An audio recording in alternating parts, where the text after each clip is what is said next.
breaking news.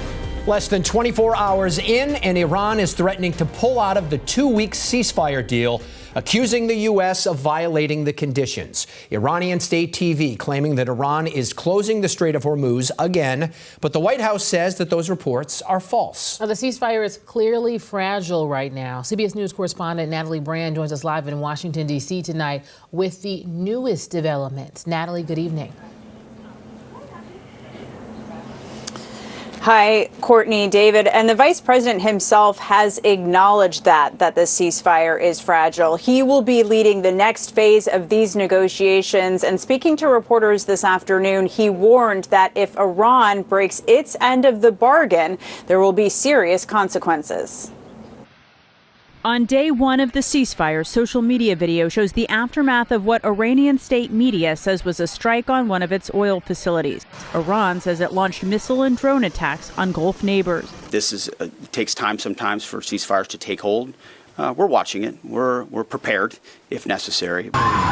Iran has accused Israel of violating the ceasefire over continued strikes on Hezbollah in Lebanon. The White House says Lebanon is not part of the deal, but Iran disagrees and says it suspended tanker traffic through the Strait of Hormuz. What they're saying publicly is different privately. We have seen an uptick of traffic in the Strait today, and I will reiterate the president's expectation and demand that the Strait of Hormuz is reopened immediately, quickly, and safely.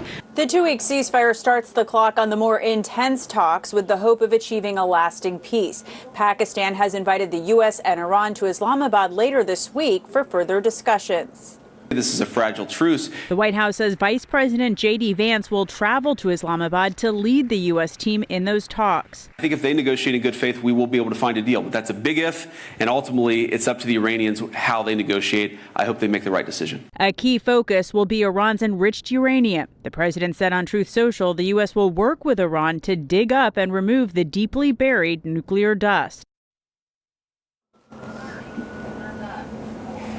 And the press secretary, Caroline Leavitt, today emphasized that issue of uranium enrichment remains a red line for the president. Now, happening right now at the White House, President Trump is meeting with NATO Secretary General Mark Rutte. A few minutes ago, we were told that meeting is ongoing. As you know, the president in recent weeks has criticized NATO for not doing enough to secure the Strait of Hormuz. As of now, members of the press have not been allowed inside that meeting. David, Courtney.